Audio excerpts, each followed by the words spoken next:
आपको धीरेंद्र जी कह के बुला सकता हूं? बिल्कुल धीरेंद्र जी, शास्त्री जी, महाराज जी, इन संबोधन से, क्योंकि ना तो दाढ़ी मूंछ है ना हमने संन्यास लिया है जी। हाँ, नहीं वैसे लोग कहते हैं कि आप बहुत हैंडसम लगते हैं और आपकी उम्र भी सिर्फ 26 साल है, तो मैं शुरुआत यहीं से कर लेता हूं। आप सिर्फ 26 साल के हैं। 26 साल तो एक ऐसी उम्र होती है जिस समय युवा हमारे ये सोच रहे होते हैं कि कौन सा स्मार्टफोन लेना है और कौन सी मोटरसाइकिल खरीदनी है और कहां जाकर नौकरी करनी है, और आप 26 साल की उम्र में ही इतने बड़े स्वामी या बाबा कह लीजिए या गुरुदेव कह लीजिए, आपके बहुत सारे नाम हैं, आप यहां तक पहुंच गए। तो ये सब हुआ कैसे? हमारे बागेश्वर धाम की परंपरा में पीढ़ी दर पीढ़ी दरबार लग रहा। पूज्यपाद दादा गुरु जी भी लगाते थे और दादाजी के पहले भी एक संत थे वो भी लगाते थे। तीसरी पीढ़ी में हम सेवा कर रहे हैं, तो बचपन से ही सनातन का जुनून है, तो सनातन की बात और सनातन की सेवा कर रहे हैं और अपने इष्ट और सनातन संस्कृति साधु संतों की तपस्या का प्रचार कर रहे हैं। बस यही हमारी एक छोटी कहानी है। वाइट ही वाइट है, ब्लैक है ही नहीं कुछ। लेकिन लोग अब आपकी कहानी में लगातार ब्लैक ढूंढ रहे हैं। मैंने सुना आपने कहा कि मैं और कोई स्पष्टीकरण अब नहीं देना चाहता इसके बारे में, आपको लगातार जो चुनौतियां मिल रही हैं, लेकिन देश आपसे ये जानना चाहता है कि इसमें कितनी उसका आज हमने नेशनल चैनल के सामने लगभग 20 से 25 चैनलों के कैमरा लगे होंगे। 4 लाख लोग थे। हमने चुनौती दी थी, चुनौती देने वालों को कहा था कि रायपुर हमारी जगह नहीं, छत्तीसगढ़ है, दरबार 20 और 21 को लगना है, किराया हमसे ले लो, जिन को दिक्कत है आकर के देखो। हम कोई दावा नहीं करते, हम कोई ईश्वर नहीं है, अभी हम साधारण इंसान है। गद्दी पर बैठेंगे, जो गुरु प्रेरणा लगेगी हम वो बता देते हैं, और बालाजी की कृपा और संतों की तपस्या के प्रभाव से वो बात सत्य निकलती है। और सत्य को कितनी भी कसौटी पर कसा जाए, कितने न्यूज चैनलों ने एक्सपोज नहीं किया, कितने लोगों ने नहीं किया, आज तक बाल टेढ़ा कर पाए, क्योंकि हनुमान जी की कृपा और हनुमान जी के नाम का प्रचार है जी। आप धीरेंद्र जी, आप खुद को गुरुदेव कहते हैं, स्वामी जी भी कहते हैं, धर्मगुरु, संत, तो आपका परिचय क्या है? आप हैं कौन?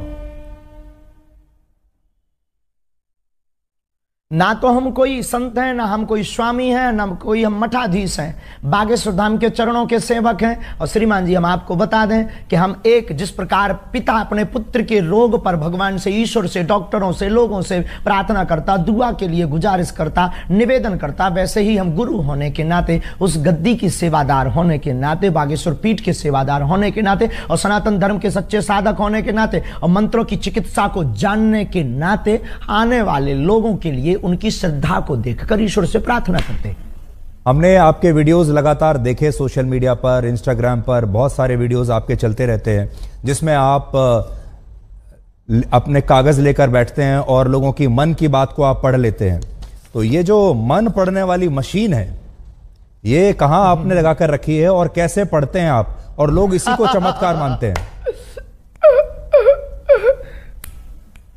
देखो भाई, ये भारत देश है, इसमें ऋषि मुनियों की परंपराएं विविध रही, और भारत इसीलिए तो विश्व गुरु रहा। यहाँ खूब खोज की फाइयान यात्री जैसे विदेशी लोग आए, पर भारत को विश्व गुरु उन्होंने इसीलिए तो माना सबने, क्योंकि भारत में वैदिक परंपरा अति प्राचीन परंपरा है, ऋषियों की परंपरा है। और हमारे पास कोई मशीन नहीं है, ना हम कोई मन पढ़ने वाले माइंड रीडर हैं। हम तो अपने इष्ट के सेवक हैं और अपने शास्त्रों के सच्चे साधक हैं। उनके आधार पर जो हमें गुरु जी ने प्रेरणा दी, जो हमें इष्ट प्रेरणा देते हैं, हम वो लिख देते हैं। सच निकले या झूठ, वो व्यक्ति की श्रद्धा और बालाजी की कृपा। धीरेंद्र जी, आप लोगों की आवाज हम तक और हमारी आवाज लोगों तक पहुंचाते हो, वैसे ही हम अपने इष्ट की जो चेतना तरंग है और लोगों की जो अर्जी है, वो अपने इष्ट तक, इष्ट की तरंग को लोगों तक पहुंचाते। न आप कुछ हो न हम कुछ है। देखिए, जो आप बता रहे हैं, ये तो भारत की संस्कृति में जो योगी और मुनि और जो सिद्ध पुरुष हुआ करते थे, उनके पास ये शक्ति होती थी, ये हम भी सुनते आए हैं। लेकिन आपकी उम्र है सिर्फ 26 साल। जितनी आपकी उम्र है उससे दुगना या तिगना तपस्या करने के बाद जो योगी हुआ करते थे, हमारे जो ऋषि मुनि होते थे, तब उनके पास ये शक्ति आती थी कि वो ये सब कर सके। आपकी उम्र ही को टोटल 26 साल है, तो आपके पास ये चमत्कार की जो शक्ति है इतनी जल्दी कैसे आई है? बहुत अच्छा प्रश्न है, बहुत बहुत धन्यवाद, अच्छा प्रश्न। ये आपसे किसी ने पूछा नहीं होगा? तपस्वी तो नहीं है, ये घोषणा तो नहीं करते, लेकिन आज भी दिन रात, हाँ बहुत। अरे आपकी योग्यता का क्या कहना, आई प्राउड ऑफ यू। हमको आप पर बहुत गर्व है, आपकी लैंग्वेज से और आपके स्पष्ट प्रश्नों से। तो देखो, बाकी लोग तो वही घिसे पिटे क्वेश्चन करते हैं, आप ये जो बीच की नई चीजें ले आई, बहुत गदगद कर गई हमको। तपस्वी हम नहीं हैं, लेकिन दिन रात तपस्या में ही गुजर रहा। 9-10 साल की अवस्था से ही हमने बालाजी की सेवा की। जब बच्चे खेलना सीखते थे तब से हमने हनुमान चालीसा का पाठ, और गुरु ने जो विधान बताया वो मीडिया पर बताने का विषय नहीं है, वो अनुभव का विषय है। कभी आप आइएगा तो उसको हम आपको बताएंगे कि हमने क्या क्या अपने जीवन में मुश्किलों को सहा, कितना हनुमान चालीसा का पाठ किया, रातों भर हनुमान जी के चरणों में बैठकर रोए हैं, रातों भर हवन किया है। उसका ही ये परिणाम है जो आज सनातन संस्कृति का झंडा जगह जगह गाड़ा जा रहा है। और जो भोले भाले लोगों को धर्मांतरण कर रहे थे छोटी छोटी ट्रिक दिखाकर, ऐसे मिशनरियों के मुंह पर तमाचा। भारत के इतिहास में नेशनल चैनलों के सामने कोई पादरी नहीं आया, कोई अन्य धर्मों के लोग नहीं आए, पर बागेश्वर धाम ने चैलेंज देकर के ललकार कर गद्दी पर ठोक कर झंडा गाड़ा है आज रायपुर के दरबार में। अच्छा, आप तो इतना लोगों के मन की बात जान लेते हैं, अंतर्यामी आप हैं। इस समय करोड़ों दर्शक आपको देख रहे होंगे, क्या आप इस समय कोई हमें चमत्कार दिखा सकते हैं? लाइव भी अंतर्यामी नहीं है, और हम कोई भी अंतर्यामी नहीं है, ऐसा कोई जो है अंतर्यामी होने का आज तक हमने दावा नहीं किया। अंतर्यामी सिर्फ परमात्मा है, हम तो उनके सेवक हैं, और हम कोई जादूगर नहीं है कि कोई भी बोले कि आप डमरू बजा दो तो हम चमत्कार दिखा दें। हम अपने इष्ट से प्रार्थना करने वाले एक याचक हैं, तो हमारे सामने तो जब वो आएगा उसकी श्रद्धा दिखेगी, हम प्रार्थना करेंगे, वो सनातनी बनेगा, हम प्रार्थना करेंगे, हमारे बालाजी उस पर कृपा कर देंगे। लॉजिक सीधा सा है, फंडा सीधा सा है। और जादूगर मैजिशियन थोड़ी है कि डमरू बजाए, हाँ भाई आ जाओ खेल देख लो। अब देखो, प्यासा कुआं के पास जाता है, कुआं प्यासे के पास नहीं जाता है। जी धीरेन्द्र जी, मैंने देखा आपके वीडियोस में, हम किसी को बुलाते भी नहीं है, बिल्कुल। अच्छा, तो ठीक। आप ये बताइए, मान लीजिए अगर कोई और धर्म का व्यक्ति आपके पास आए, कोई इस्लाम को मानने वाला आए, कोई ईसाई धर्म को मानने वाला अगर आपके दरबार में आए और आपसे मदद मांगे, तो आप सिर्फ सनातनियों के लिए ही मदद करते हैं, या अगर कोई इस्लाम को मानने वाला भी आपके पास आ जाए तो आप उसके लिए भी, अच्छा, आपके जो इष्ट देव हैं उनकी भी मदद करेंगे? बिल्कुल, मानव होने के नाते हमसे तो बहुत मुसलमान भाई भी जुड़े हैं, और बहुत क्रिश्चियन वाले लोग भी हमारे पास आते हैं, अन्य पंथों के लोग भी हमारे पास हजारों की तादाद में आते हैं। हम गिनती गिनवा देंगे कई दरबारों में। आप हमारे वो खोजिएगा, वो बताइए क्या बोलते हैं अपना नेट का, यूट्यूब खोजिएगा, यूट्यूब पर आपको लंबी लिस्ट मिलेगी, उसमें कहीं ना कहीं मुसलमान भाई का विचार उद्भाव और वो जो माइक पे बोलते हैं वो बाइट मिल जाएगी आपको, हम आपको भिजवा देंगे, आप अपनी टीवी पर दिखवा देना लोगों को। अच्छा, ये बताइए कि जब लोग आपके पास आते हैं, मैंने देखा तो ऐसा लगता है कि आप उनके अंदर बताते हैं कि इनके अंदर कोई प्रेत है, कोई भूत है, फिर वो छटपटाने लगते हैं, अजीब तरीके की आवाजें निकालने लगते हैं, कई बार वो बेहोश हो जाते हैं, एक अजीब सा दृश्य देखने को मिलता है। अभी मैं आपको तस्वीर भी अपने दर्शकों को भी मैं दिखा रहा हूं निकालकर, अगर हमारे पास वो तस्वीरें, बहुत देखिए अभी हम तस्वीर दिखा रहे हैं, लोग जो हैं वो देखिए झूम रहे हैं, कई लोग तड़प रहे हैं, अपने ही आपको एक मार रहे हैं, वाइब्रेशन हो रहा है जी। तो ये इस समय लोगों को क्या हो जाता है, ये क्या होता है? नकारात्मक और सकारात्मक ऊर्जा की लड़ाई है, हम कुछ नहीं, हम पे तो कोई प्रेत चढ़ा नहीं है। लोगों के ऊपर जो नकारात्मक ऊर्जा आती है वो जैसे ही बागेश्वर बालाजी के सामने पहुंचती है, या हनुमान चालीसा की जो चौपाई है, भूत पिशाच निकट नहीं आवे, महावीर जब नाम सुनावे, तो अगर 500 साल पहले लिखा हुआ हनुमान चालीसा गलत है तो भूत प्रेत नहीं है। और अगर आप हनुमान चालीसा को गलत मानते हो तो फिर हमें आपसे बात करने की कोई ज़रूरत नहीं है। और अगर हनुमान चालीसा को मानते हो तो उसमें ये चौपाई भी है, ये चौपाई भी है तो ये बात सत्य भी है। अब कोई शक्कर को चीनी कहे, कोई शुगर कहे, कोई खाड़ कहे, कोई मिठाई कहे, शक्कर शक्कर है, नाम कुछ भी संबोधित कर दो तो कोई नेगेटिविटी एनर्जी, कोई पॉजिटिव एनर्जी बोल देता है। नकारात्मक ऊर्जा सकारात्मक ऊर्जा की लड़ाई ही ये हम देहाती लोग हैं तो प्रेत बाधा बोल देते हैं। नहीं, मैं भी हनुमान चालीसा का पाठ कर रहा हूं और वर्षों से कर रहा हूं, मुझे कंठस्थ भी है, पर आपके जैसी शक्ति अभी तक मेरे पास नहीं आई है कि मैं लोगों को कोई उनका निदान कर सकूं। लेकिन आपने एक चीज नोट की, तो आपको अब आपको बागे सुधाम आना चाहिए।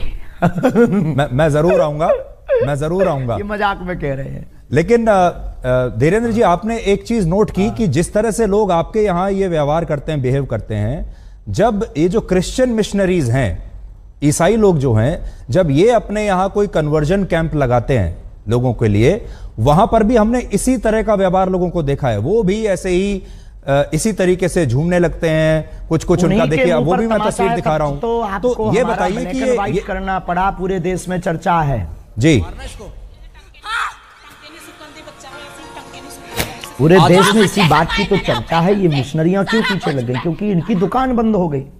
ये झूठे भोले भाले लोगों को ट्रिक दिखा करके और छोटे मोटे उपाय करके हमारे गरीबों का शोषण करते हैं, उनको धर्म परिवर्तन करवा देते हैं और अपने धर्म को बढ़ाते हैं। हमने जो घर वापसी करवाई, धर्मांतरण रोका, और हमने जब इनको दिखाया कि अपने धर्म में भी ये ताकत है, मंत्रों में, जो तुम धर्म परिवर्तन कर रहे हो नक्कटा हरो, आ जाओ वापिस, तो वो फिर हर्ष आ गए। अब उनको डर है कि ये आदमी हमारा सब मिशन फेल कर देगा, इसीलिए तो ये जो है हमारे खिलाफ षड्यंत्र स्वांग दुनियादारी। तब तो आपको ब्लैक एंड व्हाइट करना पड़ा है, उन्हीं लोगों के उपद्रव करने से पूरे देश में वो हो गया है जी। तो लेकिन ये भी ऐसे ही दिखाते हैं जैसे इंसान के अंदर कोई प्रेत, जैसे कोई इंसान के अंदर प्रेत आत्मा आ गई है, वहां पर भी हमें ऐसे ही देखने को मिल रहा है। तो क्या आपको ऐसा लगता है कि ये दोनों जगह कॉमन है, या प्रेत आत्मा जो आप निकालते हैं, भूत प्रेत, अंतर है? ये सिर्फ भी पादरी बागेश्वर धाम का सामना नहीं कर पाएगा जी। कल से आप लगातार टीवी चैनल्स पर इंटरव्यू दे रहे हैं, मैंने आपके बड़े इंटरव्यूज देखे।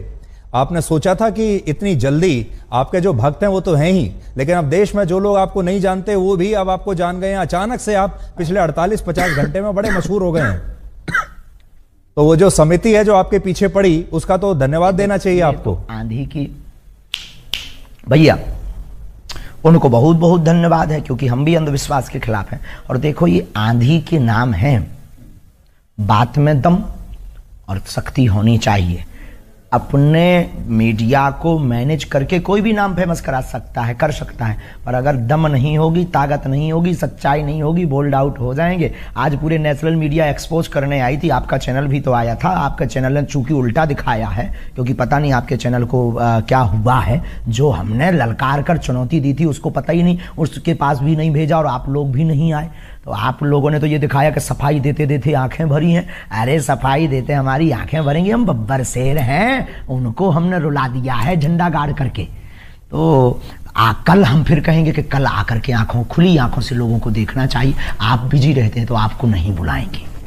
पर मैं देख रहा था आप बड़े क्रोधित थे, मैंने आपके जो वीडियो देखे कल के और आज के, बड़े क्रोधित थे आप, और बड़ा गुस्सा आपको आ रहा था, और आप कह रहे थे कि मैं अपने आपे में नहीं हूं। एक्सपोज जब नेशनल चैनल ने किया, क्या हमने झंडा नहीं गाड़ा? हाँ, हम अपनी शक्तियों के उसमें थे, लेकिन आज हमने झंडा गाड़ दिया सनातन का। जो कहते थे चमत्कार नहीं होते, भारत के इतिहास में क्या किसी पादरी के खिलाफ इतने न्यूज चैनल लग करके उन्होंने कभी हुआ एक्सपोज? आप हाँ या ना भर बोल दीजिए बस। तो अच्छा, उसी से संबंधित आपसे सवाल पूछता हूं। आप में और एक पादरी में और एक मौलाना में, जो मौलाना झाड़ फूंक कर रहा है, जो पादरी जो अभी हमने आपको दिखाया वो कर रहा है, और आप जो कर रहे हैं, तीनों में फर्क क्या है? बहुत सुंदर प्रश्न, very good, thank you very much my dear, I proud of you. उसमें और हम में, बागेश्वर धाम में यही अंतर है कि देखो, हम किसी भी प्रकार का शोषण नहीं करते, हम दक्षिणा नहीं लेते, हम अपने से नहीं जोड़ते, आने वाली चढ़ोतरी को हम गरीब बेटियों के विवाह में लगाते, 3 साल से निःशुल्क भंडारा करवाते और 2029 तक भक्तों के सहयोग से 400 बेड का विशाल cancer hospital and research institute centre बनवाने जा रहे हैं। हम दंगा नहीं फैलाते, हम शोषण नहीं करते, हम हलाला नहीं करते, हम डुबकी के नाम पर भगवान को लिए डराते भी नहीं है, हम सिर्फ श्रद्धा के नाम पर बालाजी की महिमा गाते हैं। इतने अंतर है, इसकी एक बहुत बड़ी किताब बनेगी जी। लेकिन वो भी प्रेत ही निकाल रहे हैं लोगों के अंदर से, आप भी प्रेत निकाल रहे हैं लोगों के अंदर से, और लोग जिस तरीके से बिहेव करते हैं वो भी सेम लगता है। हम तो ईश्वर से जोड़ते हैं, हम कोई दावा नहीं करते, हम कैंसर नहीं मिटाते हैं, हम प्रेत नहीं हटाते हैं, हम भूत नहीं हटाते, इष्ट हटा देते हैं, बालाजी हटा देते हैं। I am not miracle man, हम बहुत साधारण और सरल आदमी। अच्छा, आपसे यह जानना चाहते हैं, जब आप अपने दिन की शुरुआत करते हैं, जब आप दरबार लगाते होंगे, हजारों लोग आते हैं, उनमें से आप कुछ लोगों को चुनते हैं, वो लोग आपके पास आते हैं, अपनी समस्या बताते हैं, उन लोगों को आप कैसे चुनते हैं? पहली बात। फिर जब वो लोग आते हैं तो आप उनको कहते हो मुझे पहले से ही पता है कि आपकी समस्या क्या है, कागज पर आपने लिखी होती है।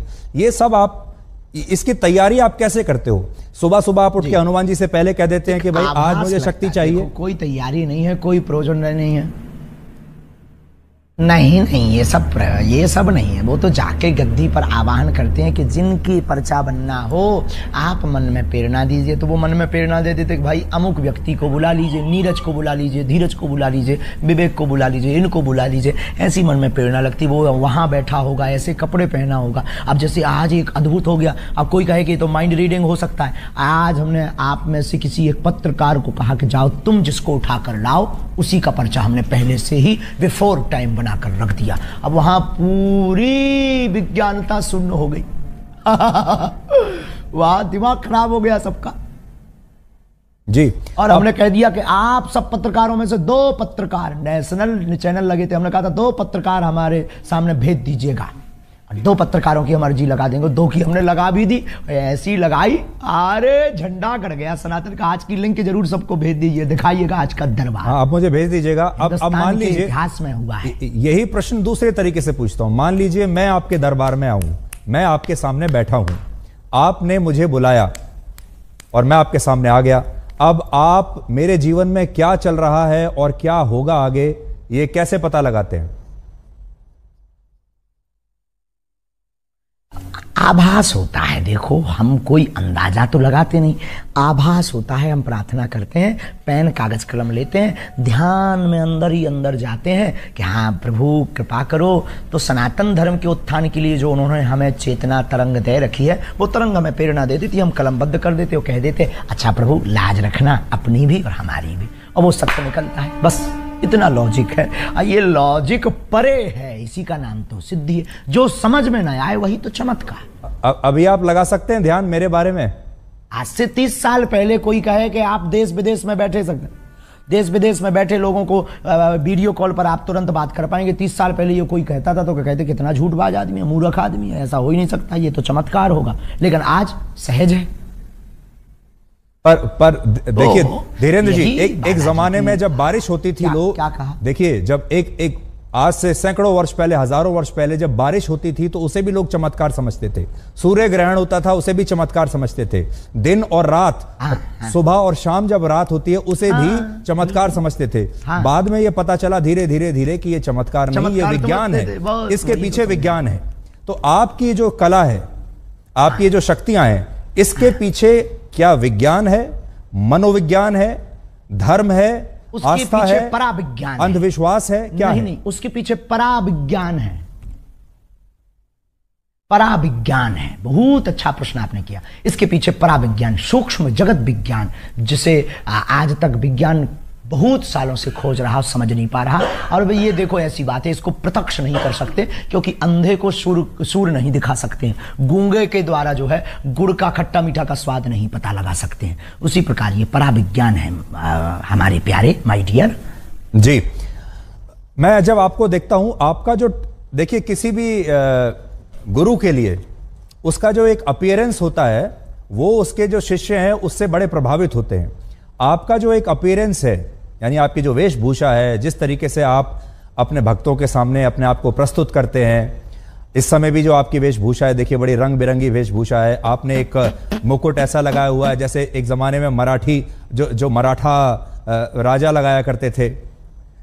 है तो इसके पीछे आपका क्या मनोविज्ञान है कि आप जो इस तरीके से अपने आप को प्रस्तुत करते हैं, जबकि जो साधु संत होते हैं वो तो बहुत सिंपल रहते हैं, सरल भाव से रहते हैं। मनोविज्ञान, एक महात्मा आए हमको कंबल दे गए, एक महात्मा आए कंबल दे गए, एक व्यक्ति आया टोपी दे गया, हमने टोपी लगा ली, एक व्यक्ति आया कंबल दे गया। अब कंबल पहनना कौन सा भैया वो है, अब कंबल पहन लिया, अब क्या गलती कर दी यार भाई, अब ठंड लगती है तो कंबल ना पहने, क्या करें, मर जाए क्या। नहीं हमें देखिए राहुल गांधी पूरी सर्दियों में बिना राहुल गांधी टी शर्ट पहन के घूम रहे हैं और वो कह रहे हैं मैं तपस्वी हूं, तपस्वी को कभी सर्दी नहीं लगती। बात कीजिए, अध्यात्म की बात कीजिएगा, अध्यात्म की बात कीजिएगा। सॉरी कोई राजनीतिक मुद्दा पे बात नहीं। मैं तो राजनीति कह ही नहीं रहा, मैं तो ये बता रहा हूं कि राहुल गांधी भी तो एक तपस्वी है, उनको सर्दी नहीं लग रही, आपको लग रही है। आप हाँ, हम कमजोर आदमी हैं भैया, उनसे जाके पूछो, हम किसी के बारे में क्या कह दें। I am not politician, I am only spiritual गुरु। आप पॉलिटिशियन तो नहीं है, लेकिन पॉलिटिशियन आपके बहुत सारे पॉलिटिशियन आपके शिष्य हैं। देखिए आपके जो विरोधी हैं उन्हें यह बात भी बुरी लगती है कि बहुत सारे नेता आते हैं बागेश्वर धाम पर आते हैं, बहुत सारे नेता आपके शिष्य हैं, बहुत सारे जो सरकार में बैठे बैठे बड़े जो लोग हैं वो आपके शिष्य हैं।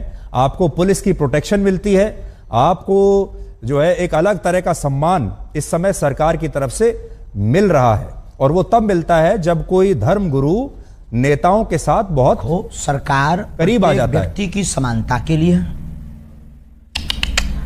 नहीं, सब व्यक्ति की जानमाल की सुरक्षा करना सरकार का काम है। हम किसी भी पार्टी के आदमी नहीं हैं, हमारे हर पार्टी के डिवोटी है, हर पार्टी के हमारे शिष्य हैं और स्नेही हैं और आत्मा है। अब रही बात इसकी पुलिस की आदि की, तो ये जो मिशनरियों ने और आपके पास जो न्यूज़ें आई हैं, जो ये भ्रम फैलाया, ये जो षड्यंत्र स्वांग किए, उसके डर के कारण कहीं माहौल खराब ना हो जाए, कुछ भी हो जाएगा तो माहौल डिस्टर्ब होगा। तो एक धर्म गुरु के प्रति अपनी उन्होंने निष्ठा दिखाई है। रही बात नेताओं का चेला बनने की, धर्म से राजनीति चलती है, राजनीति से धर्म नहीं। वो बहुत सकारात्मक विचार पाते हैं, बागेश्वर धाम से आशीर्वाद पाते हैं, सन्यासी बाबा की कृपा पाते हैं।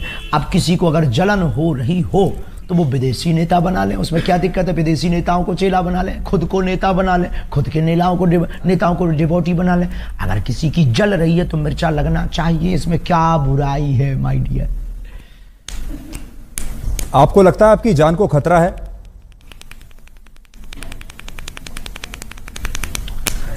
ये जो प्रपंच हो रहे हैं हमें, देखो मरना बार बार है नहीं है, एक बार बचना नहीं है, इसलिए हम बहुत स्वच्छंद आदमी और बहुत दिल खोल कर बोलते हैं। बाकी जो होना है वो तो होना ही है, लेकिन पीछे तो लगे ही है, ये भी नहीं कह सकते कि नहीं लगे। छतारी में हमने घोषणा कर दी थी, इस षड्यंत्र जो अभी आप लोग लेके बैठे हैं, ये हमने आज से 1.5 महीना पहले, लोग हमसे कह रहे हैं आपकी ब्लैक एंड व्हाइट पे ये दिखा देना। छतारी में हमने कह दिया था कि अब हमारे खिलाफ षड्यंत्र होगा, अब वो हो गया।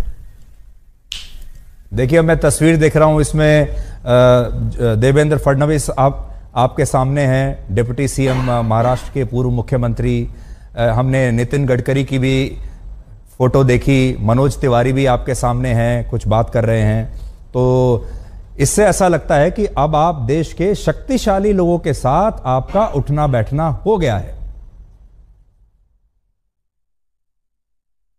हमारा पहले से ही उठना बैठना शक्तिशाली श्री हनुमान जी के साथ है, ये भूल गए आप। पूरे आला वर्ल्ड के मैनेजमेंट गुरु लॉर्ड हनुमान के साथ हमारा उठना बैठना है 11 साल की अवस्था से। वो दिखाइए जरा फोटो। आप लोगों की समस्याओं का निदान करते हैं, पर्सनल समस्याएं जो लोगों की होती हैं, किसी की कोई बीमारी है, किसी की प्रमोशन नहीं हो रही, किसी को और कोई दिक्कत है।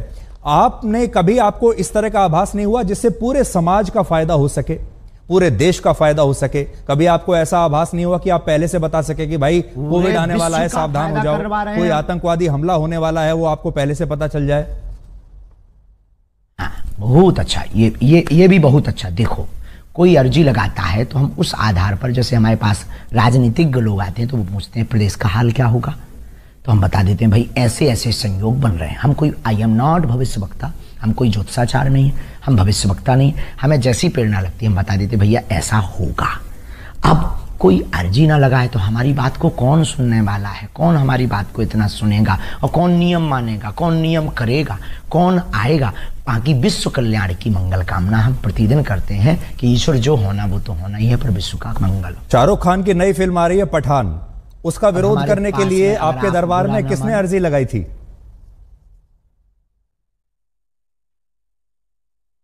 अरे वो किसी ने नहीं, वो तो उसने वो गा दिया था, हमें बच्चों ने बताया ये भगवान रंग गा दिया, तो उनका भगवान रंग ही क्यों बेशरम है भाई, ब्लैक रंग, हरा रंग, ऑरेंज रंग और भी रंग भी है, उनको भी बेशरम बनाओ जी। तो क्या गलत कर दिया भाई, ये गलत थोड़ी है। हर बार भगवान रंग ही क्यों बेशरम, हर बार हम सनातनी हिंदू ही क्यों टारगेट, हर बार हम संत ही क्यों, और आपके ब्लैक एंड व्हाइट से कहेंगे कि जो हमारा आपने ब्लैक एंड व्हाइट लिया है किसी ने नहीं पूछे, और हम आपसे बहुत खुश हैं। हमने कहा ना 3 बार हम आपकी तारीफ कर चुके हैं, बहुत सहज हैं आप, बहुत अच्छे हैं, और आपके ब्लैक एंड व्हाइट को देखना चाहिए लोगों को। आई सपोर्ट यू, पर आप हमारा भी सपोर्ट करिए सनातन का। जी जी, नहीं देखिए, हमारा स्वामी जी, हमारा जो कर्तव्य है वो है ब्लैक और व्हाइट। अब आप अपनी बात कहने के लिए, अपनी पैरवी करने के लिए स्वयं बैठे हैं।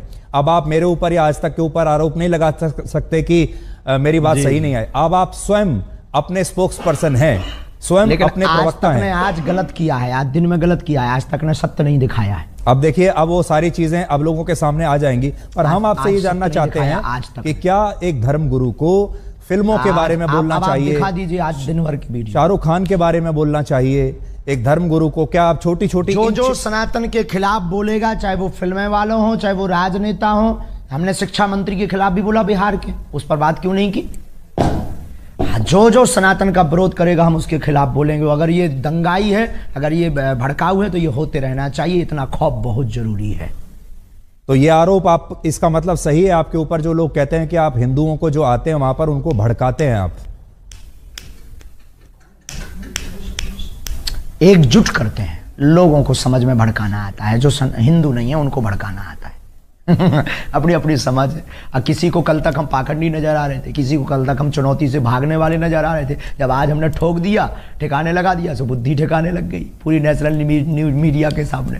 तो ये अपनी अपनी, जब तक हमको समझा नहीं तब तक वो ऐसा समझेंगे। बहुत सारे लोग आपको सोशल मीडिया का स्वामी भी कहते हैं, क्योंकि अब आप यूट्यूब पर बड़े एक्टिव हैं, इंस्टाग्राम पर आपके लगातार वीडियो चलते जा रहे हैं, और ये एक नई तरह की जो है क्रांति है, जिसमें हम ये देख रहे हैं कि धर्मगुरु भी अब आश्रमों से बाहर निकलकर सोशल मीडिया पर आ गए, मोबाइल फोन पर आ गए। लोग आपको मोबाइल फोन पर देख रहे हैं। ये अपने आप हो रहा है धीरेन्द्र जी, या आपके पास कोई सोशल मीडिया टीम है जो आपको रोज वायरल करती है? एक दूसरे में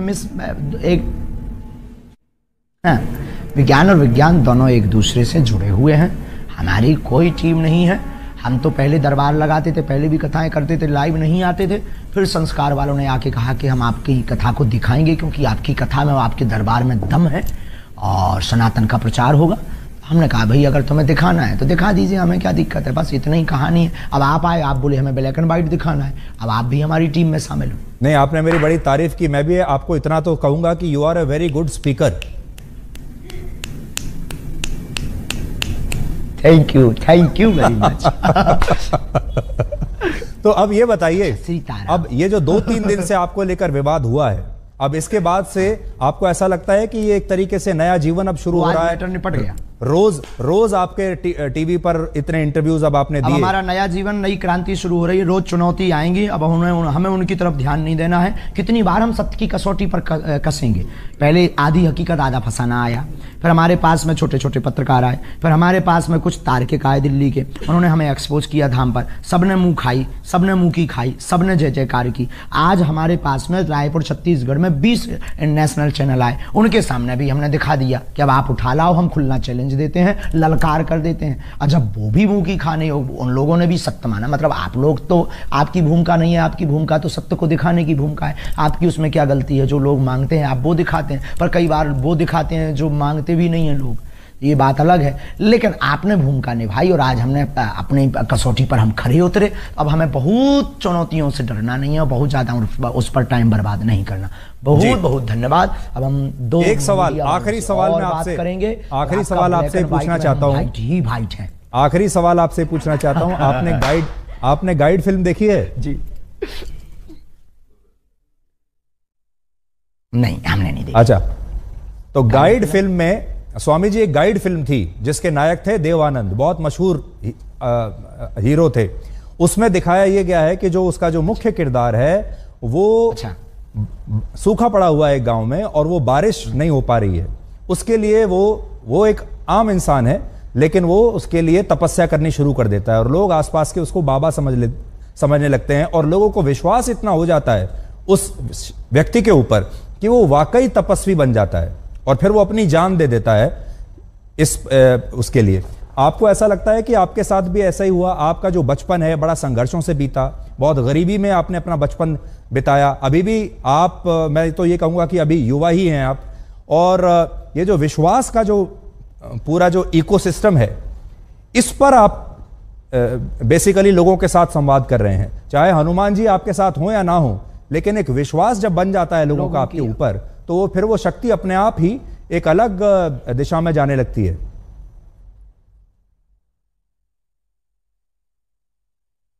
बहुत अच्छी बात बोली, ये लॉजिक वाली बात बोली है और इस बात में बहुत ताकत और दम है। देखो, हमें हनुमान जी ने चुना है, और रही बात लोगों की श्रद्धा की, श्रद्धा टूटती और बनती रहती है, लोग स्थिर नहीं रहे, किसी के नहीं। दूसरी बात, इस विषय पर हमारा सिर्फ यही कहना है कि हमने कभी अपने से लोगों को नहीं जोड़ा, लोगों की बाहें पकड़कर हनुमान जी से जोड़ा। अगर ये गलत है तो क्या कहते हैं, बस हम ना कोई तपस्वी है, ना हम कोई बहुत साधारण भाषा में बोलें कि बहुत बड़े चमत्कारी हैं, साधारण इंसान है। लोगों की निष्ठा ही चमत्कार है। अब आपकी बात का यही जवाब आप चाहते हैं तो बस वही जवाब हम दे देते हैं कि लोगों की श्रद्धा ही उनका चमत्कार है। बहुत बहुत धन्यवाद धीरेन जी, आपका बहुत बहुत धन्यवाद हमसे बात करने के लिए, और उम्मीद करते हैं कि आपके आलोचक जो हैं उन्हें आपके जवाब मिल गए होंगे, और बाकी देश की जनता के ऊपर छोड़ते हैं, क्योंकि जैसा मैंने आपको कहा, आप सबसे बड़े अपने प्रवक्ता तो आप स्वयं हैं। हाँ, कल फिर दरबार लगना है, आलोचकों से कह दीजिए कल और आ जाए तो ठीक है। और कल थोड़ा सा मेरे बारे में भी आप सोच के बताइएगा, अगर आप सोच सकें। मैं तो यहाँ दिल्ली में हूँ, कल दरबार में थोड़ा सोचिएगा मेरे बारे में, और मेरे बारे में कोई भविष्यवाणी हो तो बताइएगा। अरे अब आपके बारे में क्या करना, सामने कर देंगे, इस पे तो ये हो जाएगा कि कंट्रोवर्सी हो जाएगी, कुछ उल्टा निकल जाएगा मुंह से। जी, तो कंट्रोवर्सी तो खैर ठीक है, अब तो विवादों की आपको आदत पड़ गई होगी अब तक तो, और इसका मतलब यह है कि आपके अगर दुश्मन बढ़ रहे हैं, इसका मतलब आपके शिष्यों की संख्या बढ़ रही है, इसलिए आपके दुश्मन भी बढ़ रहे हैं। आहा, बहुत गजब की बात, बालाजी के समर्थक बढ़ रहे हैं। धीरेन जी, बहुत बहुत शुक्रिया हमसे बात करने के लिए। Thank you very much, you are a good speaker. जय श्री राम, सनातन धर्म की जय।